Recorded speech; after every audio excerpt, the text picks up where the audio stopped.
right. Welcome back, everyone, to the CXplorers Podcast with myself, Daniel Cheung, and my co-host, Jasper. Really excited for episode 2, season 2, as we have a guest speaker for this episode with Sasith Fernando, the managing director at Activio. Great to have you on here, Sasith. How you been? Good, Daniel. Likewise. So very excited to be in this podcast. Very excited to have you. For maybe our audience that doesn't know too much about Activio, could you maybe share with us a bit about what Activio does? Sure, definitely. So, in this sense, so I would say that we are CX consultancy company. So that's what we do. So we are providing the CX consultancy services to the contact centers.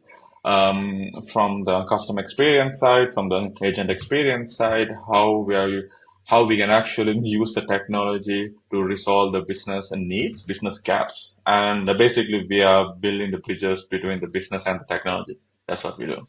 And are you seeing a lot more of these AI-driven solutions and conversations coming up in your world?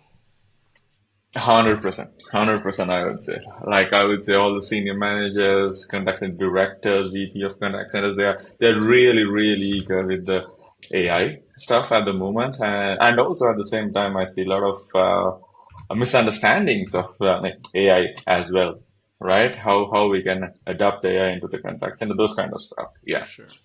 Yeah. Well, yeah. Go ahead, Dan. Sorry. Yeah, I know, because that's really why we were excited to have you, because I know for this episode we really wanted to talk about how organizations, especially within like BPOs and contact centers or customer experience teams, how do we really properly adopt AI? So maybe Jasper, if you want to share with some of the topics that we'll be going through later today. Yeah, absolutely. And I'm really happy to have Sasith here. I think you're actually the best guest to have for this specific topic. Now, we do want to be able to cover a few points with you, Sasith, for what Daniel mentioned. So the number one really is aligning AI, right, with the specific business needs that organizations has to go through, and what does proper AI model training has to do with it, right? And then the second one is really, structured versus unstructured conversations, and where to decide organizations where to decide to begin with, right? And the last one that we want to be able to go through, now I know Daniel and I have talked through this quite a few during our previous episodes, is regarding comparing LLMs versus SLMs, or specialized language models. So those are the three main things that we want to be able to cover. And if we have time, maybe you can give our audience, our listeners, some tips on overcoming common adoption challenges when it comes to AI within the organization. So yeah, that's are the topics that we want to go over. So first and foremost, Sasith, when it comes to aligning AI to business needs, right? Training AI model to fit the business requirements. Can you maybe discuss the importance of customized training AI models when it comes to adoption and deploying AI? Yeah, sure, 100%, Jasper. So most of the time, when I'm working with the projects with our clients, actually with an Activio, they ask okay, so we want to adapt the AI. Okay, perfect, that's great, right? So where we can start. Okay, so that's the best, the first question that I will get. So most of the customers, they assume that okay, when we are bringing the LLM, when we are bringing any AI technology, we can right away start the project or the transformation. I won't actually agree with that. Okay, so first, what we need to do, actually, we need to make sure that you have the correct data set where we can actually use to train the AI models. Okay, so depending on the industry, depending on the sector that you are in, actually, we cannot use the default LLM models. Okay, so first we need to make sure that we need to train them. So how are we going to train them? Okay, that's the first question. So most of the time that I'll be asking from the customers, and I'll be working with the contact center team actually based on their knowledge base what they have today right now. Okay, it can be Excel files, it can be their proper knowledge base and system that they have. It can be SharePoint, it can be Confluence, whatever the knowledge base that they have. That's the point that we need to start your AI project. Okay, so first we understand your knowledge base, understand the articles, and whether the knowledge base is actually properly managed, indexing is correct, data sets are correct, I would say versioning is correct. Like all the articles are updated according to your product line. These are the things that we need to cover first. And we need to make sure that we're extracting those data sets as a filter to the LLM models that we used. Okay, that's the first thing. And also one more thing that I want to inform you, share with you guys actually, like your contact center recordings, your contact center past data is one of the biggest asset that you have when we are coming to the AI models. So most of the time with our projects, actually what we do, we use those data sets, like the historical recording, historical data of your contact center. We analyze it, we index those data, we translate those audios into a text format. We categorize those data sets based on the intent driven data, and we feed those data sets back to the LLM models. Okay, that way we can actually train your LLM models at the beginning of the project. Okay, so we never ever start a project without training the LLMs, training the models. So that's the way we need to start AI project, in my view, I would say. I think that's super Yeah. insightful, Sasith. Because Jasper, even on previous episodes, we talked about being careful with what kind of data we're training with, because there's an element of bias that may come with that historical data as well. So I think to Sasith's point, right, it's being really crystal clear on what's the output and intent of what we're trying to do here. Using that data, and this was a key point that you mentioned, Sasith, was really using that as a filter to match that intent, right? And from there, then and only then Absolutely. can we start looking And at the right I know there's KPIs to quite a measure the lot to efficacy unpack of from that, what Sasith of mentioned. what we're trying to do with What AI. struck me the most is, the 100%, notion that your 100%. current data set is your most valuable asset right now within your organization. And I know we've beaten that like a dead horse already on this podcast. And when we talk about, training LLMs, making sure specific data is being fed through. So I want to Yeah. touch a little bit more on that part, Sasith, right? Because when you talk about data, can you maybe just explain to our listeners, when we talk about data, I know we have two Yeah. categorizations that we have there, like your structured data and your unstructured data, or structured conversations or unstructured conversation. Yeah.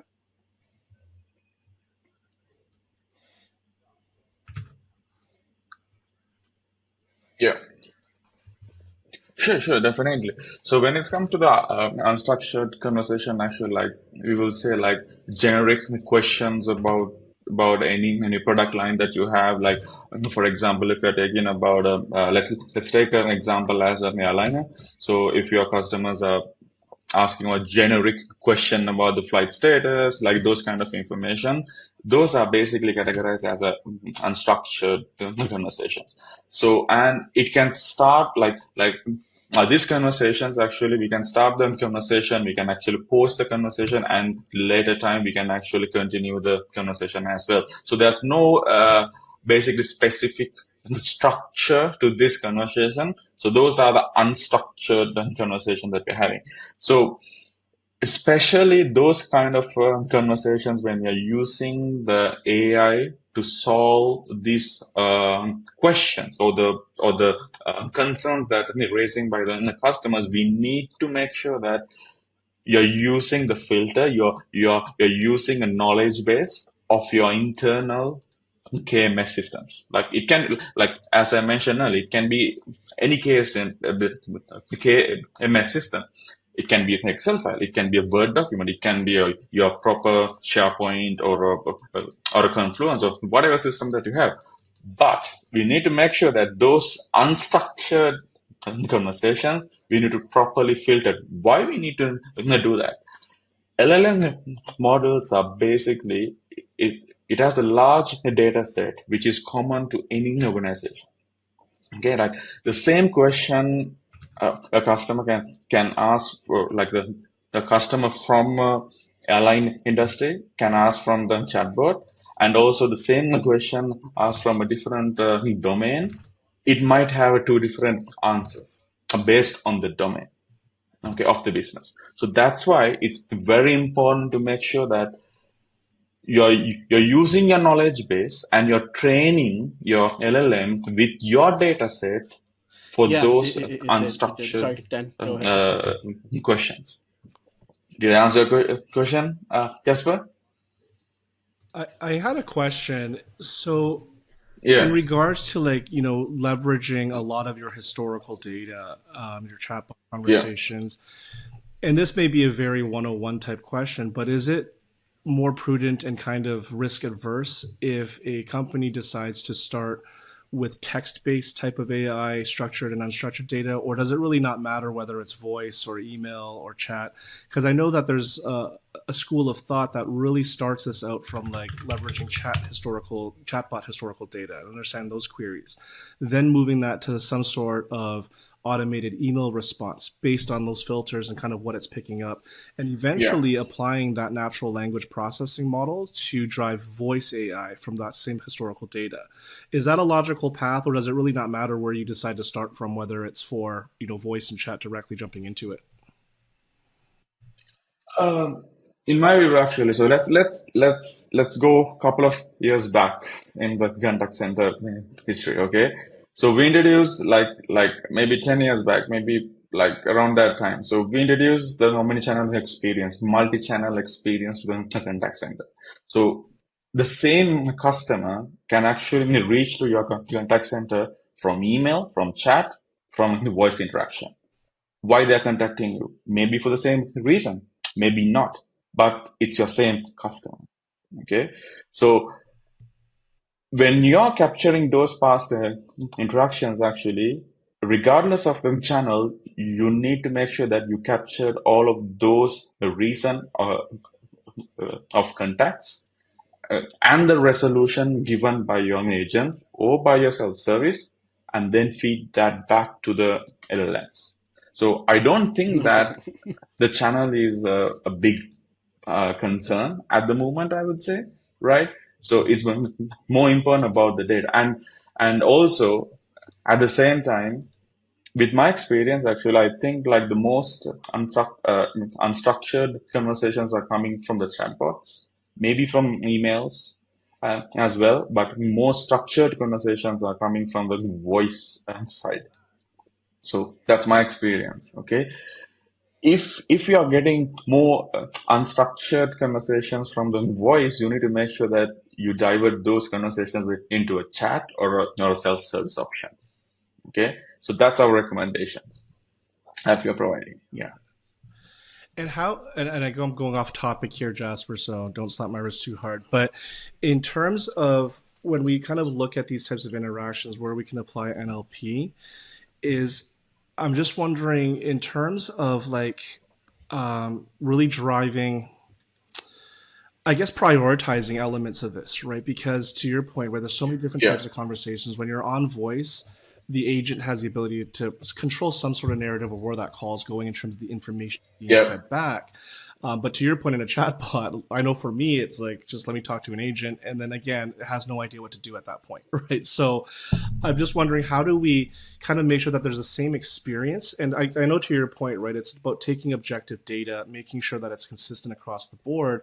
But the reality is, these different modalities have different types of data sets, and bringing consistency to the fold, I think, can be really difficult, especially when companies right now are really focusing on driving more call deflection self-serve options to reduce the volumes in the yeah, contact center, right? So I think that's where, from a customer sentiment and comfort level of this, is as businesses move the CX experience to more deflection, IVR deflection, and self-serve options, is you're also going to have customers that don't necessarily trust these technologies right now, especially when it comes to the digital engagement channels like SMS or chat or WhatsApp or social media. So I'm just wondering, how do we ensure that there's some level of consistent experience that someone has calling in, when and giving people that sense of confidence that, hey, the AI is going to be able to resolve my issue or at least route me to the right person quicker. And I know companies like Zoom, they're doing a lot of this with their intelligent virtual routing and stuff like that. But and again, Zoom has probably yeah, all the data in terms of the conferencing data, and one of the most robust infrastructures. But not everyone's a Zoom out there, right? So it's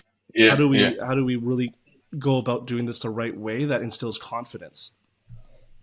Yeah, definitely. So with our experience and with our client project that we did related to AI, actually, digital adapting like this curve, it has a curve, okay, and also it also depending on the age group that you're dealing with, okay. So I need to be very clear on that, and also the customer base that you're dealing with. Like for example, like if you're providing a solution to a customer who is actually on the road, who is dealing with the heavy equipment, we really cannot. And those customers are contacting based on a super urgent request. We should not put AI into the picture. So these customers need humans to take actions for them. Okay. So and also depending on the issue that you're talking as well, depending on the business that you are in as well, this make a big role.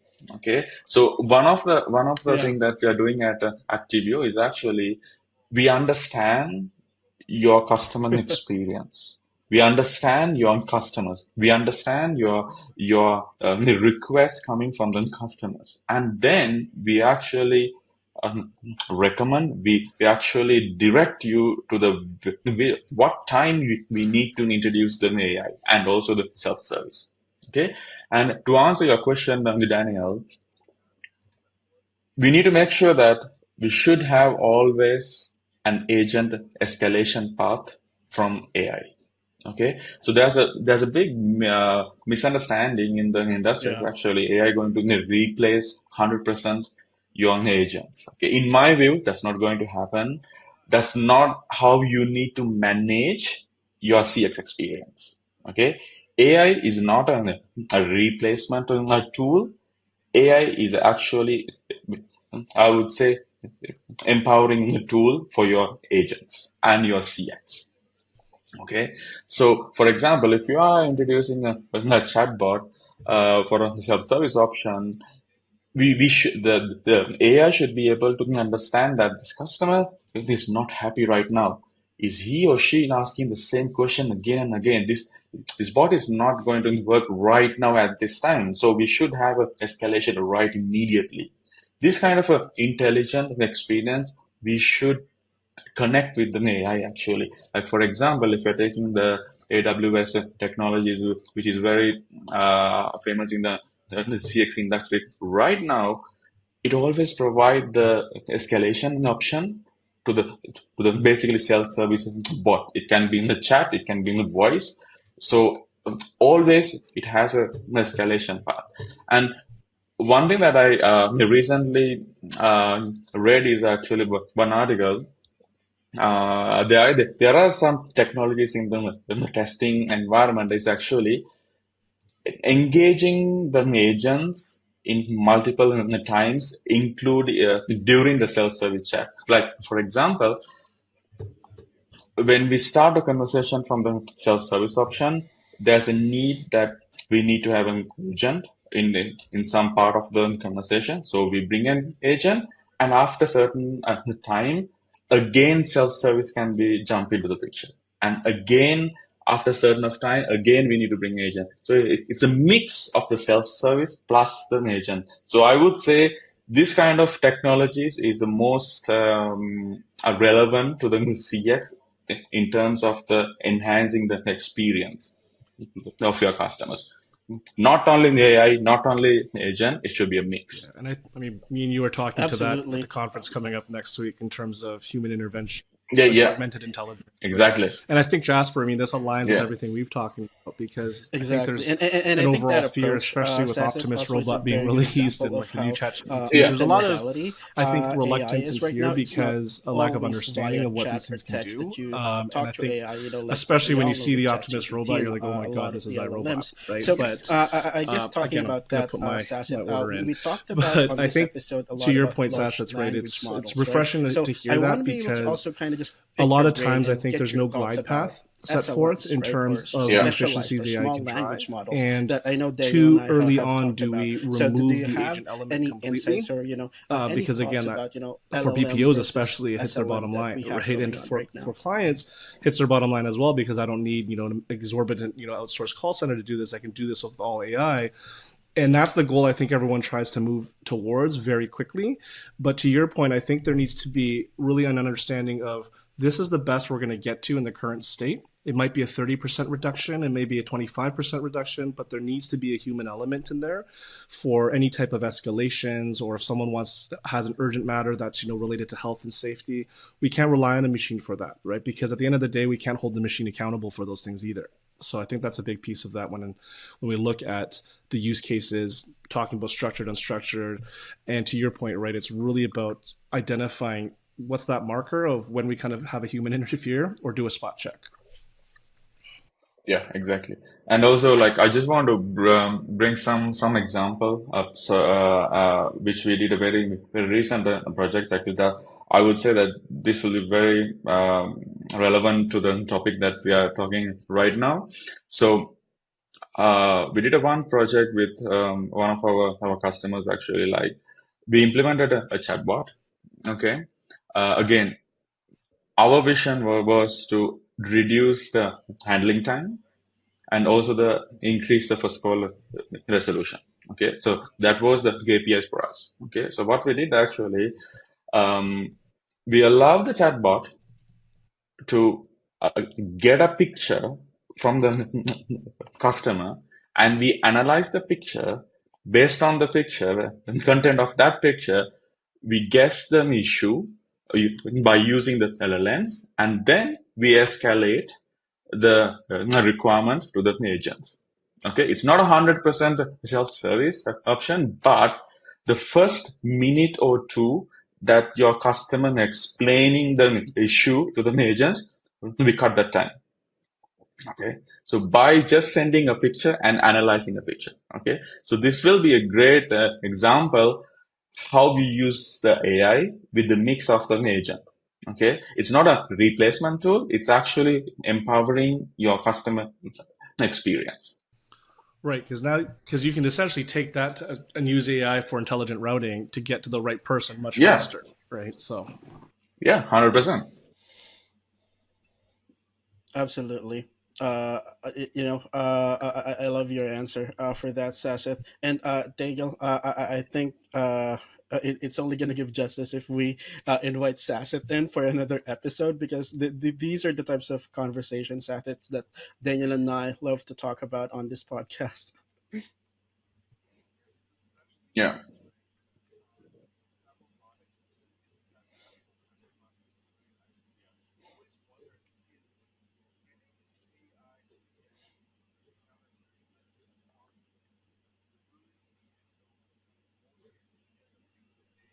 Sure, definitely. So, like, most of the time that we talk about actually the LLMs by using the filters. So, in some of the technologies like AWS Bedrock, which is the latest technology came out from AWS. Actually, they use a concept called a RAG. So, what it does actually, it basically connect with your knowledge bases to filter out your LLMs. So that's about the LLMs part.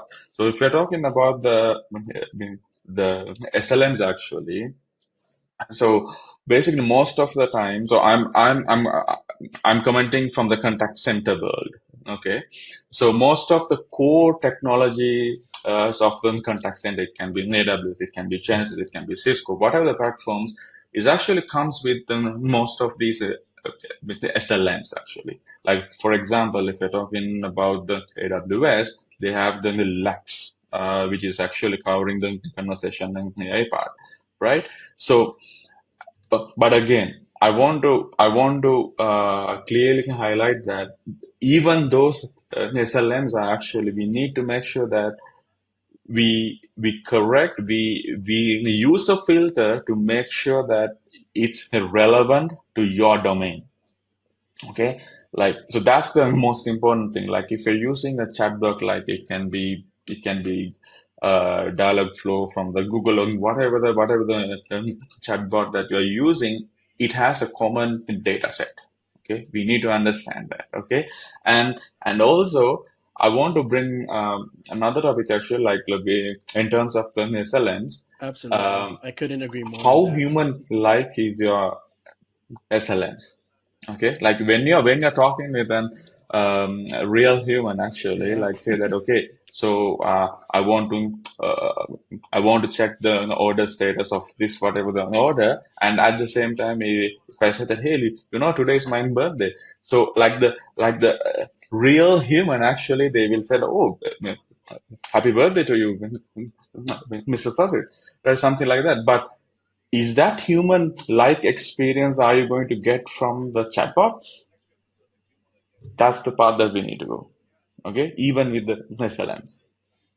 Okay. Yeah.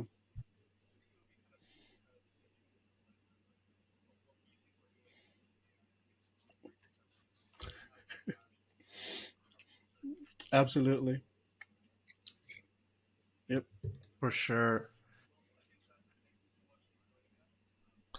Yeah, because especially with like that robotic and that natural kind of processing, right? I always Yeah. wondered, is getting AI CX to sound as human as possible really the end all kind of goal here? Because at the end of the day, I wouldn't care less if the AI chatbot or even if a voice AI agent was talking to me if it sounded too robotic. For me, it's about, does it understand my issue and help me get to the resolution quicker? I'm actually okay with that robotic voice because this is the process that's going to drive it. But I think where a lot of customer frustration comes from is when it doesn't get it, right? And to your point, it's a common knowledge base that's being used. And there's only, I mean, most chatbots that I've seen will maybe give you 5, 7 options max in terms of where you want. It's similar to any IVR system, right? And then if your query kind of goes outside of that context or how it's supposed to read it, you get the runaround, and it's like, did I help you with this issue? It's like, no, I need to talk to someone, and then chat ends, right? And I think that's a very common experience for a lot of people, and then you have to call in, right? And I think that's really where that knowledge base, to your point, those filters in place are really prevalent and critical to drive people to the right person that can support and resolve those issues quickly. Yeah, yeah, 100%. And also, one final thing I need to add, Daniel and Jasper, CX, enhancing your CX, it takes time. It's a journey. Okay. So give some good time. Like, don't rush your AI project. So most of the C-suite, like most of the um, decision makers in the contact center, they actually try to rush the AI project since because it's an AI. Yeah. But really, it takes time. Okay. So take your time to train your bot. Okay. Take your time, like put a good foundation to your project. So that's the most important thing. Okay. It's not going to happen overnight. That's the reality. For sure. Okay. Absolutely. I couldn't agree more on that. Yeah. Well, thank you so much, Sasith, for joining us on this episode. Like Jasper said, probably won't be the last time we'll invite you on to one of these, Yeah. just because there's so many points. I know me and you are talking, like I mentioned, at a conference next week. I know. We've done Yeah. this for many times, right? So, and I know on our next episode, Jasper, we're really talking about like the future of AI-powered customer experience. I'd be keen to actually talk about this through the lens of the customer itself, rather than as BPO experts in contact center, because I think that's really where we can kind of marriage the two different ideas and what people are seeing. So for the next few episodes, I do want to get more potential guests that are more on the customer experience side as the recipient in terms of what they're seeing, Yeah. right? So I think it would be kind of cool to kind of see the two different lenses of what we think we're doing in the AI space and all the great work that we're doing versus how people actually are being serviced, right? And how their overall Absolutely. experience. Yep. Perfect.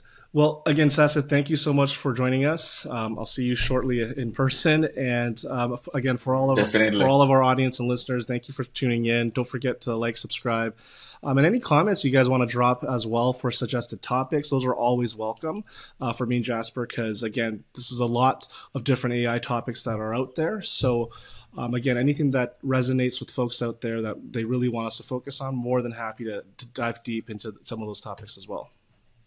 Yep.